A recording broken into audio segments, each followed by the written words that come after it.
Hello, ನಮಸ್ತೆ ಎಲ್ರಿಗೂ. ಎಲ್ಲ ಹೇಗಿದ್ದೀರಾ? ಚೆನ್ನಾಗಿದ್ದೀರಾ ಅನ್ಕೋತೀನಿ. ನಾನು ಚೆನ್ನಾಗಿದ್ದೀನಿ. ನಾನು ನಿಮ್ಮ ವೀಣಾ ಸುರೇಶ್. ಎಲ್ಲರಿಗೂ ನನ್ನ ಕಾರ್ಯಕ್ರಮವಾದ ಕಥಾಸರಣಿ ರಾಗಸುಧೆ ಜೊತೆ ಕಾರ್ಯಕ್ರಮಕ್ಕೆ ಆತ್ಮೀಯ ಸ್ವಾಗತ. ನಿನ್ನೆ ನನಗೆ ಅಪ್ಲೋಡ್ ಮಾಡೋಕ್ಕಾಗಿಲ್ಲ, ಸಾರಿ. ಸಂಡೇ ಆಗಿದ್ದರಿಂದ ಅಪ್ಲೋಡ್ ಮಾಡೋದು ಕಷ್ಟ ಆಗುತ್ತೆ ನನಗೆ. ಪ್ಲೀಸ್ ಪ್ಲೀಸ್ ಪ್ಲೀಸ್ ನೋಡ್ತಾ ಇರೋರು ಎಲ್ಲರೂ ತಪ್ಪದೆ ಸಬ್ಸ್ಕ್ರೈಬ್ ಮಾಡ್ಕೊಳ್ಳಿ. ನನ್ನ ಕಥೆ, ಮುಂದಿನ ಕಥೆ ಕೇಳಬೇಕು ಅಂತ ನಿಮಗೂ ಆಸೆ ಇರುತ್ತೆ, ನನಗೂ ಹೇಳಬೇಕು ಅಂತ ತುಂಬ ಆಸೆ ಇದೆ. ಆದರೆ ಸಬ್ಸ್ಕ್ರಿಪ್ಷನ್ ತುಂಬ ಮುಖ್ಯ, ಅದಕ್ಕೆ ಹೇಳ್ತಾ ಇದ್ದೀನಿ. ಪ್ಲೀಸ್ ಎಲ್ಲರೂ ತಪ್ಪದೆ ಸಬ್ಸ್ಕ್ರೈಬ್ ಮಾಡ್ಕೊಳ್ಳಿ. ಇದು ನನ್ನ 2ನೇ ಕಥೆ, ನನಗಾಗಿ ಬಂದ ಕಥೆಯ ಮುಂದುವರೆದ ಭಾಗ. ಮನೆ, ತಂಗಿಯರ ಓದು, ಕಾಶಿ ಮಾಮನ ಕಾಟ ಇವೆಲ್ಲ ನೆನಪಾಯಿತು ಅವಳಿಗೆ. ಎಲ್ಲ ರೀತಿಯಿಂದಲೂ ಇದೇ ಸರಿ ಎನಿಸಿತು ಅವಳಿಗೆ. ಉಕ್ಕಿ ಬಂದ ಕಣ್ಣೀರು ಒರೆಸಿಕೊಂಡಳು ವಿಶಾಖ. ರಾತ್ರಿ ಸುಮಾರು 8:30 ಸಮಯ. ಗೋಪಿ ಬಂದು ವಿಶಾಖಳನ್ನು ಊಟಕ್ಕೆ ಕರೆದಿದ್ದ. ಅಕ್ಕ, ಊಟಕ್ಕೆ ರೆಡಿಯಾಗೈತೆ, ಕೇಳಿಕ್ ಬನ್ನಿ ಎಂದ. ಅದು ಏನಕ್ಕ, ನಾನು ನಿಮ್ಮ ತಮ್ಮ ಇದ್ದಂಗೆ, ಕೇಳಿ, ಸಂಕೋಚ ಪಟ್ಕೋಬೇಡಿ ಎಂದ. ಸಮಾಧಾನವಾಯಿತು ಅವಳಿಗೆ. ಅದು ಅಜ್ಜಮ್ಮ ಅದರಲ್ರಿ, ಅವರದು ಊಟ ಆತಾ? ನಾನು ಅವ್ರಿಗೆ ಊಟ ಮಾಡಿಸಿ ಮತ್ತೆ ನಾನು ಮಾಡ್ತೇನೆ ಎಂದಳು ಸಂಕೋಚದಿಂದ. ಅವಳ ಭಾಷೆ ಅರ್ಥವಾಗಲು ಸ್ವಲ್ಪ ಸಮಯ ಹಿಡಿಯಿತು ಗೋಪಿಗೆ. ಗಮನವಿಟ್ಟು ಕೇಳಿಸಿಕೊಂಡಿದ್ದ. ಸ್ವಲ್ಪ ಅರ್ಥ ಮಾಡಿಕೊಂಡ ಇವಳ ಪುಣ್ಯಕ್ಕೆ. ಅಜ್ಜಮ್ಮಂದು ಊಟ ಆಯ್ತಾ ಅಂತಂದ್ರಾ? ಹೌದು ಎಂದು ಗೋಣಾಡಿಸಿದಳು. ಹೌದು ಅಕ್ಕ, ಇವತ್ತೊಂದಿನ ನಾನೇ ತಂದು ಕೊಟ್ಟಿವ್ನಿ, ನಾಳೆಯಿಂದ ನೀವೇ ಮಾಡಿ ಆಯ್ತಾ ಎಂದ ಗೋಪಿ. ಬನ್ನಿ ಮತ್ತೆ ಈಗ ಎಂದು ಹೊರಟ. ಅವನ ಹಿಂದೆಯೇ ಸಂಕೋಚದಿಂದ ಹಿಡಿಯಷ್ಟಾಗಿ ಕೆಳಗೆ ಇಳಿಯತೊಡಗಿದಳು ವಿಶಾಖ. ಅವಳಿಗೆ ಇವೆಲ್ಲ ಸಂಪೂರ್ಣ ಹೊಸದು. ಬೇರೆಯವರ ಮನೆಗೆ ಕನಿಷ್ಠ ಊಟಕ್ಕೆ ಹೋಗಿರುವುದು ಕೂಡ ಕಡಿಮೆಯೇ ಅವಳು.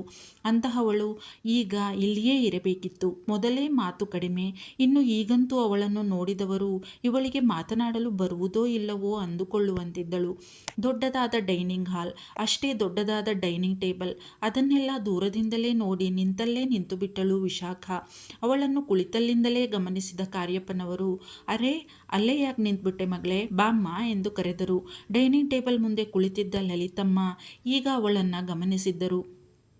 ತೊಟ್ಟಿದ್ದ ಲಂಗ ದಾವಣಿ, ನೀಳವಾದ ಪ್ರಮಾಣಬದ್ಧ ಅಂಗಸೌಷ್ಠವ, ದೊಡ್ಡದಾದ ಅರಳು ಕಂಗಳು, ಹಾಲಿನಂಥ ಮೈಬಣ್ಣ, ಯಾವುದೇ ಕೃತಕ ಅಲಂಕಾರವಿಲ್ಲದ ಶುಭ್ರವಾದ ಮುದ್ದು ಮುಖ, ಪ್ರಶಾಂತವಾದ ಕಂಗಳು.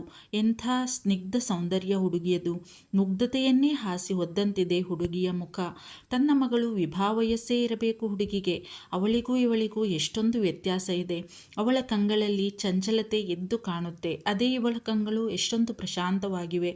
ಅವಳು ಎಷ್ಟು ಅಲಂಕಾರ ಮಾಡಿಕೊಂಡರೂ ಇವಳ ಸರಳ ಸೌಂದರ್ಯಕ್ಕೆ ಸಾಟಿಯಾಗಲಾರಳು. ತಮ್ಮ ಮಗಳೇ ಸುಂದರಿ ಎಂದು ಬೀಗುತ್ತಿದ್ದವರು ಇವಳನ್ನು ಕಂಡು ಬೆರಗಾದರು. ಅಸೂಯೆಯಾಯಿತು ಅವಳ ಮೇಲೆ.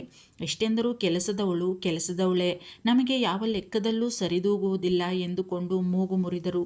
ಕುಳಿತಿದ್ದವರನ್ನೆಲ್ಲ ಒಂದು ಬಾರಿ ನೋಡಿದಳು ವಿಶಾಖ. ಮತ್ತೆ ಅಲ್ಲೇ ನಿಂತಿದ್ದಳು. ಬಾಮ್ಮ, ಸಂಕೋಚ ಪಟ್ಕೋಬೇಡ, ಇನ್ಮುಂದೆ ಇದು ನಿಂದೇ ಮನೆ ಕಣಮ್ಮ, ಬಾಬಾ. ನಿಧಾನವಾಗಿ ಟೇಬಲ್ ಕಡೆ ಬಂದಳು. ನೋಡು ಪುಟ್ಟ, ನಮ್ಮನೆ ಸದಸ್ಯರನ್ನ ಪರಿಚಯ ಮಾಡಿಕೊಡ್ತೀನಿ ನಿಂಗೆ. ಇವರನ್ನು ನೀನು ನೋಡಿರಲಿಲ್ಲ ಅಲ್ವಾ? ಇವರು ನನ್ನ ತಂಗಿ ಲಲಿತಾ ಅಂತ ಇವಳ ಹೆಸರು. ಇವಳಿಗೊಬ್ಳು ಮಗಳಿದ್ದಾಳೆ, ನಿಂದೇ ವಯಸ್ಸಿರಬೇಕು. ಫಸ್ಟ್ ಇಯರ್ ಡಿಗ್ರಿ ಓದ್ತಿದ್ದಾಳೆ. ಇವನು ನಿಂಗೊತ್ತಲ್ಲ, ಗೋಪಿ, ನಮ್ಮನೆ ಮಗಾನೇ ಅವನು. ಈ ಮನೆ ಇವನಿಂದಾನೇ ನಡೀತಿದೆ ಅಂದರೂ ತಪ್ಪಿಲ್ಲ. ಇನ್ನು ನಮ್ಮಮ್ಮ, ನೀನು ನೋಡ್ಕೋಬೇಕಾಗಿರೋದು ಅವರನ್ನೇ. ಈಗಾಗಲೇ ನೋಡಿರ್ತೀಯ ನೀನು ಅವರನ್ನು. ಬರಿದೇ ತಲೆಯಾಡಿಸಿ ಲಲಿತಮ್ಮ ಅವರಿಗೆ ಕೈ ಮುಗಿದಳು. ಅವರು ತಾತ್ಸಾರದಿಂದ ಅವಳ ಕಡೆಗೊಮ್ಮೆ ನೋಡಿ ಕಾಟಾಚಾರಕ್ಕೆ ಕೈ ಮುಗಿದರು. ಅವರ ತಾತ್ಸಾರದ ನೋಟ ಕಂಡು ಅವಳಿಗೆ ಬೇಸರವಾಯಿತು. ಇವಳು ವಿಶಾಖ ಅಂತ ಅಮ್ಮನ್ನ ನೋಡ್ಕೊಳ್ಳೋಕೆ ಬಂದಿದ್ದಾಳೆ.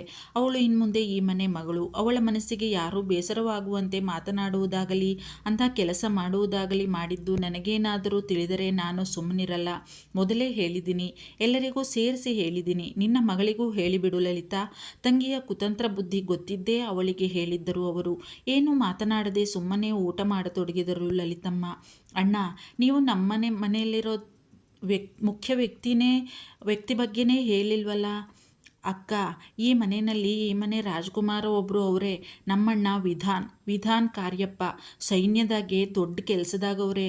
ಈಗ ಬಂದವರೇ ಇಲ್ಲಿಗೆ, ಹೊರಗೋಗವ್ರೆ ಈಗ ಎಂದು ತನ್ನಣ್ಣನ ಬಗ್ಗೆ ಹೆಮ್ಮೆಯಿಂದ ಹೇಳಿದ ಗೋಪಿ. ಕೇಳುತ್ತಿದ್ದ ಶ್ಯಾಮರಾಯರಿಗೂ ತಿಳಿದಿರಲಿಲ್ಲ ಈ ಮನೆ ಮಗನೊಬ್ಬನಿದ್ದಾನೆ ಎಂದು. ಅದು ಸೈನ್ಯದಲ್ಲಿ. ಕಾರ್ಯಪ್ಪನವರು ಹೇಳಿರಲಿಲ್ಲ ತಮಗೊಬ್ಬ ಮಗನಿರುವ ಬಗ್ಗೆ. ನನ್ನ ಮಗ ವಿಧಾನ್ ಕಾರ್ಯಪ್ಪ ಸೇನೆಯಲ್ಲಿ ಮೇಜರ್ ಆಗಿದ್ದಾನೆ ಕಣಮ್ಮ, ಹೆಮ್ಮೆಯಿಂದ ಹೇಳಿದರು ಅವರು ತನ್ನ ಮಗನ ಬಗ್ಗೆ. ಸೇನೆಯ ಉಡುಪಿನಲ್ಲಿ ತನ್ನ ಮಗ ಸಿಂಹದ ಮರಿ. ಎಂತಹ ಗತ್ತು, ಎಂತಹ ಗಾಂಭೀರ್ಯ! ಬಹಳ ಗರ್ವವಾಯಿತು ಅವರಿಗೆ ತನ್ನ ಮಗನನ್ನು ಮೇಜರ್ ಎಂದು ಹೇಳಿಕೊಳ್ಳುವುದಕ್ಕೆ. ಭಾರತೀಯ ಸೈನ್ಯಕ್ಕೆ ಆಯ್ಕೆಯಾಗುವುದು ಎಂದರೆ ಸುಲಭದ ಮಾತಲ್ಲ. ಸೈನಿಕ ತರಬೇತಿ ಒಂದು ರೀತಿಯ ಕಬ್ಬಿಣದ ಕಡಲೆಯ ಹಾಗೆ. ಅದನ್ನು ಯಶಸ್ವಿಯಾಗಿ ಪೂರೈಸುವುದೇ ಒಂದು ಸವಾಲು. ಅಂತಹದ್ದರಲ್ಲಿ ನನ್ನ ಮಗ ನಮ್ಮ ಸೈನ್ಯದಲ್ಲಿ ಮೇಜರ್ ಅಂತಹ ಪ್ರತಿಷ್ಠಿತ ಹುದ್ದೆಯಲ್ಲಿ ಇದ್ದಾನೆ ಎನ್ನುವುದು ಯಾವ ತಂದೆಗಾದರೂ ಹೆಮ್ಮೆಯ ವಿಷಯವೇ. ಅದಕ್ಕೆ ಕಾರ್ಯಪ್ಪನವರೂ ಹೊರತಲ್ಲ. ಬಹಳ ಹೆಮ್ಮೆ ಎನ್ನಿಸಿತು ಅವಳಿಗೂ ಕೂಡ. ಸೈನಿಕರು ಎಂದರೆ ಅಪಾರ ಗೌರವ ಅವಳಿಗೆ ಮೊದಲಿನಿಂದಲೂ. ನಮ್ಮ ದೇಶದ ಹೆಮ್ಮೆಯ ಸೇವಕರಲ್ಲವೇ ಸೈನಿಕರು. ಅವರಿಂದಲೇ ನಾವು ಇಷ್ಟು ನೆಮ್ಮದಿಯಿಂದ ಜೀವನ ನಡೆಸುತ್ತಿರುವುದು ಎನ್ನುವುದು ಅವಳ ಅಭಿಪ್ರಾಯ. ಅದು ಸತ್ಯವೂ ಹೌದು. ಬಾಮ್ಮ, ಕೂತ್ಕೋ, ಊಟ ಮಾಡಿ ಮಲಗಿಬಿಡು. ಅಷ್ಟು ದೂರದಿಂದ ಬಂದು ಸುಸ್ತಾಗಿರುತ್ತೆ ಪಾಪ ನಿನಗೆ. ರಾಯರಂತೂ ಎಂದೇ ಹೋಗಬೇಕು ಅಂತಿದ್ದಾರೆ. ಇಷ್ಟು ಹೊತ್ತು ನಿಂತೇ ಇದ್ದಳು ವಿಶಾಖ. ಈಗ ಅದನ್ನು ಗಮನಿಸಿದ್ದರು ಕಾರ್ಯಪ್ಪನವರು. ಸುಮ್ಮನೆ ತಲೆಯಾಡಿಸಿ ತಟ್ಟೆಯ ಮುಂದೆ ಬಂದು ಕುಳಿತಳು. ಥರಾವರಿ ಅಡುಗೆಗಳು, ಬಗೆ ಬಗೆಯ ಖಾದ್ಯಗಳು ಟೇಬಲಿನ ಮೇಲಿದ್ದವು. ಆದರೆ ವಿಶಾಖಗೆ ಒಂದೊಂದು ತುತ್ತು ಕೂಡ ಬಲು ಪ್ರಯಾಸದಿಂದ ನುಂಗುವಂತಾಗಿತ್ತು. ಅಮ್ಮನ ಕೈತುತ್ತು ಬಹಳವಾಗಿ ನೆನಪಾಗಿತ್ತು ಅವಳಿಗೆ ಆ ಕ್ಷಣ. ಅವಳ ಎದುರಿಗೆ ಕುಳಿತಿದ್ದ ಲಲಿತಮ್ಮನವರ ನೋಟ ಆಗಾಗ ಅವಳ ಮೇಲೆ ಬೀಳುತ್ತಲೇ ಇತ್ತು. ಇದು ಕೂಡ ಅವಳಿಗೆ ಒಂದು ತರಹದ ಮುಜುಗರ ಉಂಟು ಮಾಡುತ್ತಿತ್ತು. ಹಾಗೋ ಹೀಗೋ 4 ತುತ್ತು ತಿಂದು ಎದ್ದು ನಡೆದು ಬಿಟ್ಟಳು ವಿಶಾಖ. ಇದ್ಯಾಕಕ್ಕ ಊಟನೇ ಮಾಡಲಿಲ್ಲ? ಊಟ ಚಂದಾಕಿಲ್ವೇ ಎಂದ ಗೋಪಿ. ನಾನು ತಿನ್ನುವುದ ಇಷ್ಟು, ಊಟ ಭಾಳ ಚಲೋ ಇತ್ರಿ ಎಂದಳು. ಅವನಿಗೆಷ್ಟು ಅರ್ಥವಾಯಿತೋ ದೇವರೇ ಬಲ್ಲ. ಬರಿದೇ ಗೋಣಾಡಿಸಿದ ಗೋಪಿ. ಈ ಒಕ್ಕನ ಭಾಷೆ ಅರ್ಥ ಮಾಡ್ಕೊಳ್ಳೋಕ್ಕೆ ಇನ್ನೆಷ್ಟು ದಿನ ಬೇಕೋ ಮನಸ್ಸಿನಲ್ಲಿಯೇ ಅಂದುಕೊಂಡ. ಊಟ ಮಾಡಿ ಕೈ ತೊಳೆದ ಶಾಮರಾಯರು ಊರಿಗೆ ಹೊರಟು ನಿಂತಿದ್ದರು. ನಮ್ಮ ಹುಡುಗಿ ಭಾಳ ಮೃದುರಿ ಕಾರ್ಯಪ್ಪನವರ, ಭಾಳ ಸೂಕ್ಷ್ಮ ಅವಳು. ನಿಮ್ಮ ಮಗಳ ಅನ್ಕೋರಿ. ನಮ್ಮ ಶಂಕರು ಹೇಳ್ಯಾನ ಈ ಮನೆ ಮಂದಿ ಚಲೋ ಜನ ಅದಾರಂತ. ಅದ್ಕರಿ ಈಕಿನ ಕೆಲ್ಸಕ್ಕಂತ ಅವ್ರಮ್ಮಂಗೆ ಮನಸ್ಸಿಲ್ಲ ಅಂದರೂ ಒಪ್ಸಿ ಕರ್ಕೊಂಡು ಬಂದೀನಿ. ನಮ್ಮ ಹುಡುಗಿ ಇನ್ಮುಂದೆ ನಿಮ್ಮ ಜವಾಬ್ದಾರಿ ರೀ ರಾಯರ. ನಿಮ್ಮನ್ನ ನಂಬಿ ಬಿಟ್ಟು ಹೊಂಟೇನಿ, ಚಲೋ ನೋಡ್ಕೋರಿ ಎಂದು ಕಾರ್ಯಪ್ಪನವರ ಕೈ ಹಿಡಿದಿದ್ದರು ಶಾಮರಾಯರು. ನೀವೇನು ಯೋಚನೆ ಮಾಡಬೇಡಿ ರಾಯರೇ, ಅವಳು ಇನ್ನು ಮುಂದೆ ನಮಗೂ ಮಗಳಿದ್ದಂಗೆ ಆರಾಮಾಗಿರ್ತಾಳೆ ಇಲ್ಲಿ. ಅವಳ ಅಮ್ಮನಿಗೂ ಹೇಳಿ ಅವರ ಮಗಳು ಇಲ್ಲಿ ಸುರಕ್ಷಿತವಾಗಿದ್ದಾಳೆ ಅಂತ ಎಂದು ಅಭಯ ನೀಡಿದರು ಕಾರ್ಯಪ್ಪನವರು. ಶಾಮರಾಯರಿಗೆ ಸ್ವಲ್ಪ ಸಮಾಧಾನವಾಯಿತು ಈಗ. ಅವ್ವ ವಿಶು, ನಾನೇನು ಬರ್ತೀನವ್ವ, ಜೋಪಾನ ನನ್ನವ್ವ ಎಂದು ಹೇಳಿ ಹೊರಟರು ಶಾಮರಾಯರು. ವಿಶಾಖಗೆ ಕಣ್ತುಂಬಿ ಬಂತು. ತನಗ್ಯಾರೂ ಇಲ್ಲ ಇಲ್ಲಿ ಎಂದೆನಿಸಿತು. ತಕ್ಷಣ ಕಣ್ಣೀರು ಒರೆಸಿಕೊಂಡವಳೆ ಹಿಂದೆ ತಿರುಗಿ ಮಹಡಿಯ ಮೇಲಿನ ಅಜ್ಜಮ್ಮನ ರೂಮಿಗೆ ಬಂದು ಬಿಟ್ಟಳು ವಿಶಾಖ. ಅದೇನೋ ಅವಳಿಗೆ ಅಜ್ಜಮ್ಮನನ್ನು ನೋಡಿದರೆ ತನ್ನ ಅಜ್ಜಿಯನ್ನು ನೋಡಿದಷ್ಟೇ ಸಮಾಧಾನ ಸಿಗುತ್ತಿತ್ತು. ಅದಕ್ಕೆ ಅವಳು ಇಲ್ಲಿಗೆ ಬಂದಿದ್ದು. ಕಣ್ಣು ಮುಚ್ಚಿ ಸುಮ್ಮನೆ ಕುಳಿತಲ್ಲಿಯೇ ದಿಂಬಿಗೆ ತಲೆಯಾನಿಸಿದ್ದರು ಅವರು. ಹೆಜ್ಜೆಯ ಸಪ್ಪಳಕ್ಕೆ ಕಣ್ಣು ತೆರೆದಿದ್ದರು. ಅರೆ, ಇದೇನೇ ಹುಡುಗಿ ಹಿಂಗಿದೆಯಾ? ಪುಟ್ಟಮ್ಮ, ಯಾಕೋ ಏನಾಯಿತು? ಬಾ ಕಂದ, ಬಾ ಹತ್ತಿರ ಕರೆದರು. ಇನ್ನೂ ಇವತ್ತಷ್ಟೇ ಬಂದಿದೀಯಾ? ಆಗಲೇ ಈ ಅಜ್ಜಿನ ಇಷ್ಟು ಮಿಸ್ ಮಾಡ್ಕೋತೀಯ ನೀನು? ತಮಾಷೆ ಮಾಡಿದರು. ಅವಳ ಬಾಡಿದ ಮುಖ ಕಂಡು, ಯಾಕೆ ಪುಟ್ಟ, ನಿಮ್ಮ ಮಾಮ ಹೊರಟೋದ್ರು ಅಂತ ಬೇಜಾರ? ಮನೆ ಅಮ್ಮ ಎಲ್ಲ ನೆನಪಾಗಿರ್ತಾರೆ. ನನಗೆ ಅರ್ಥ ಆಗುತ್ತೆ. ಪುಟ್ಟ ಹುಡುಗಿ ನೀನು, ಆಗಲೇ ಮನೆ ಜವಾಬ್ದಾರಿ ಹೊತ್ತಿದೀಯಾ. ಮನೆಯಿಂದ ಮೊದಲನೇ ಸಲ ಹೊರಗಡೆ ಕಾಲಿಟ್ಟಿರ್ತೀಯ ಅಲ್ವಾ? ಅದಕ್ಕೆ ಹಂಗನ್ಸುತ್ತೆ. ಈ ಮನೆಯಲ್ಲಿ ನಿಂಗೇನೂ ತೊಂದರೆ ಆಗಲ್ಲ ಪುಟ್ಟ.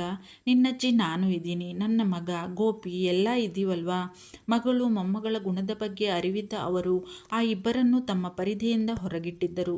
ನೀನೇನು ಗಾಬರಿ ಆಗಬೇಡ. ಯಾಕೆಷ್ಟು ಚಿಂತೆ? ನೋಡು, ಇಲ್ಲಿ ನೋಡು ಎಂದು ಅವಳ ಬಗ್ಗೆದ ಮುಖವನ್ನು ತನ್ನ ಕೈಯಿಂದ ಎತ್ತಿದ್ದರು. ಬೊಗಸೆ ಕಂಗಳ ತುಂಬ ಕಣ್ಣೀರು. ಹಾಲು ಬಿಳುಪಿನ ಅವಳ ಮುಖವೆಲ್ಲ ಕೆಂಪು ಕೆಂಪು. ದುಂಡು ಗೆನ್ನೆಗಳು ಗುಲಾಬಿ ಬಣ್ಣಕ್ಕೆ ತಿರುಗಿದ್ದವು. ಎಳಸು ತುಟಿಗಳು ದುಃಖಕ್ಕೆ ಅದುರುತ್ತಿದ್ದವು. ಅತಿಯಾದ ದುಃಖದಿಂದ ಅಕ್ಷರಶಃ ಬಿಕ್ಕುತ್ತಿದ್ದಳು ಹುಡುಗಿ. ಅವಳ ಸುಕೋಮಲ ದೇಹ ದುಃಖದ ತೀವ್ರತೆಗೆ ನಡುಗುತ್ತಿತ್ತು.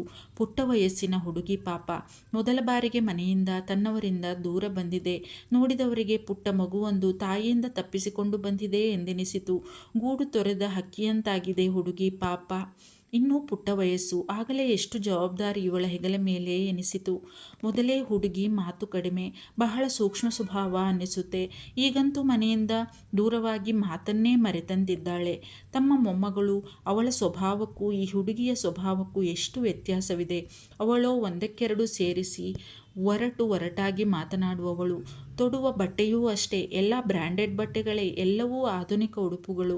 ಸ್ವಭಾವದಲ್ಲಂತೂ ತನ್ನ ತಾಯಿಯದೇ ಪಡಿಯಚ್ಚು. ಹಿರಿಯರು ಎಂದರೆ ಕೊಂಚವೂ ಗೌರವವಿಲ್ಲ.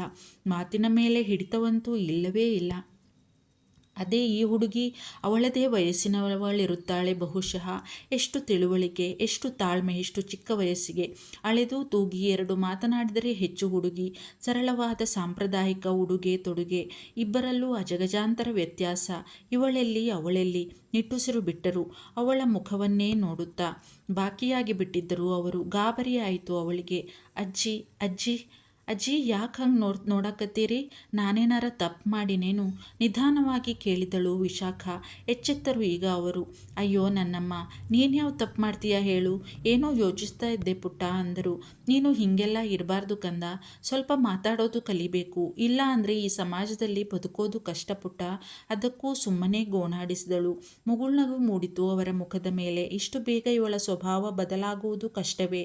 ಎಷ್ಟೆಂದರೂ ಹುಟ್ಟುಗುಣವಲ್ಲವೇ ಎಂದುಕೊಂಡರು. ಅದು ಬಿಡು, ನೀನು ಊಟ ಮಾಡ್ದ ಎಂದರು.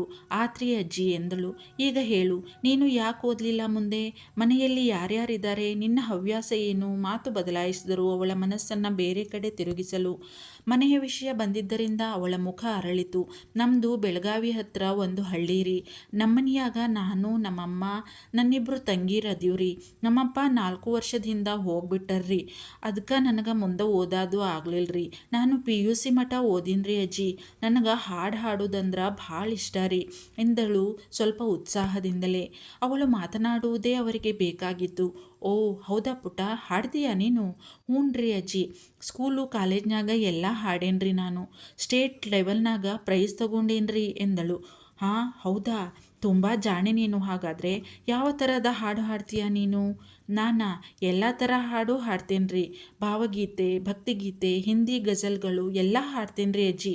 ಇಷ್ಟು ಹೊತ್ತಿಗೆ ಈಗಲೇ ಅವಳು ಇಷ್ಟು ಮಾತನಾಡಿದ್ದು. ಹೌದಾ, ಹಾಗಾದರೆ ಹಾಡು ಮತ್ತೆ ನನಗೋಸ್ಕರ ಎಂದರು. ಮುಂದೆ ಇದರಿಂದ ಆಗುವ ಅನಾಹುತದ ಅರಿವಾಗಿರಲಿಲ್ಲ ಅವರಿಗೆ. ವಿಶಾಖ ತನ್ನ ಕೋಮಲವಾದ ಧ್ವನಿಯಿಂದ ಹಾಡಲು ಮೊದಲು ಮಾಡಿದಳು. ಕಣ್ಮುಚ್ಚಿ ಅತ್ಯಂತ ತನ್ಮಯತೆಯಿಂದ ತನ್ನ ನೆಚ್ಚಿನ ಗೀತೆಯನ್ನು ಹಾಡಲನುವಾದಳು.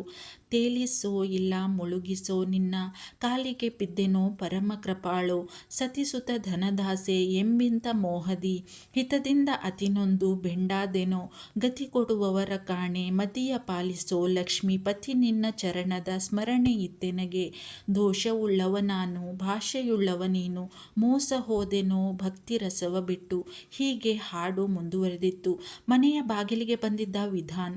ಇಂಪಾದ ಸ್ವರ ದೂರಕ್ಕೂ ಕೇಳಿಸುತ್ತಿದೆ. ನಿಧಾನಕ್ಕೆ ಮೆಟ್ಟಿಲು ಹತ್ತತೊಡಗಿದ. ಹೌದು, ತನ್ನ ಮುದುಕಮ್ಮನ ರೋಮಿನಿಂದಲೇ ಬರುತ್ತಿದೆ ಧ್ವನಿ. ಅತ್ತ ನಡೆದ. ಕಣ್ಣು ಮುಚ್ಚಿ ತನ್ಮಯತೆಯಿಂದ ಹಾಡುತ್ತಿದ್ದಾಳೆ ಹುಡುಗಿ. ಮುಚ್ಚಿದ ಕಣ್ಣಂಚಿನಿಂದ ಕಣ್ಣೀರ ಬಿಂದು ಅವಳ ದುಂಡು ಕೆನ್ನೆ ಸೋಕಿದೆ. ಗುಲಾಬಿ ಎಸಳಿನಂಥ ಎಳಸು ತುಟಿಗಳು ಅವಳ ಹಾಡಿಗೆ ತಕ್ಕಂತೆ ಚಲಿಸುತ್ತಿವೆ. ಹಣೆಯ ಮೇಲಾಡುತ್ತಿದ್ದ ಮುಂಗುರುಳು ಅವಳ ಹಾಡಿಗೆ ಆಗಾಗ ತೊಂದರೆ ಕೊಡುತ್ತಿದೆ. ತನ್ನ ಚಿಗುರು ಬೆರಳುಗಳಿಂದ ಆಗಾಗ ಕೂದಲನ್ನು ತನ್ನ ಕಿವಿಯ ಹಿಂದೆ ಸಿಕ್ಕಿಸುವ ಪ್ರಯತ್ನ ಮಾಡುತ್ತಿದ್ದಳು. ನೋಡುತ್ತಿದ್ದ ವಿಧಾನ್ ಕಣ್ಣು ಮಿಟುಕಿಸುವುದನ್ನೂ ಮರೆತ ಒಂದು ಕ್ಷಣ. ಅವಳ ಮಧುರವಾದ ಧ್ವನಿಯ ಅವನನ್ನು ಬೇರೆಯದೇ ಲೋಕಕ್ಕೆ ಕೊಂಡೊಯ್ದಿತ್ತು. ಮೈಮರೆತು ನಿಂತು ಬಿಟ್ಟಿದ್ದ ಒಂದು ಕ್ಷಣ. ಮರುಕ್ಷಣವೇ ಎಚ್ಚೆತ್ತವನ ದವಡೆ ಬಿಗಿಯಿತು ಸಿಟ್ಟಿನಲ್ಲಿ. ಒಳಗೆ ನುಗ್ಗಿದವನೇ, ಏ ನಿಲ್ಸು, ಏ ಹುಡುಗಿ, stop it, you bloody, how dare you, ಅಬ್ಬರಿಸಿದ್ದ ವಿಧಾನ್. ಅವನು ಅಬ್ಬರಿಸಿದ ಶಬ್ದಕ್ಕೆ ಒಮ್ಮೆಲೇ ಬೆಚ್ಚಿ ಕಣ್ಣು ತೆರೆದಿದ್ದಳು ವಿಶಾಖ. ಎದುರಿಗೆ ಪ್ರಳಯ ರುದ್ರನಂತೆ ನಿಂತಿದ್ದ ವಿಧಾನ್. ಕುಡಿದಿದ್ದರಿಂದಲೋ ಏನೋ ಕೆಂಪಗಿದ್ದ ವಿಶಾಲವಾದ ಕಂಗಳು ಬೆಂಕಿಯನ್ನೇ ಉಗುಳುತ್ತಿವೆಯೇನೋ ಅನ್ನಿಸುವಂತಿತ್ತು. ಸಿಟ್ಟಿನಿಂದ ಅವಡುಗಚ್ಚಿ ಕೆನ್ನೆಗಳು ಬಿಗಿದಿದ್ದವು. ಸಿಟ್ಟಿನ ತೀವ್ರತೆಗೆ ಉಸಿರಾಟ ಕೂಡ ವೇಗವಾಗಿತ್ತು ಅವನದು. ಅವನ ವಿಶಾಲವಾದ ಹರವಾದ ಎದೆ ಕೂಡ ಉಸಿರಿನ ವೇಗಕ್ಕೆ ತಕ್ಕಂತೆ ಏರಿಳಿಯುತ್ತಿತ್ತು.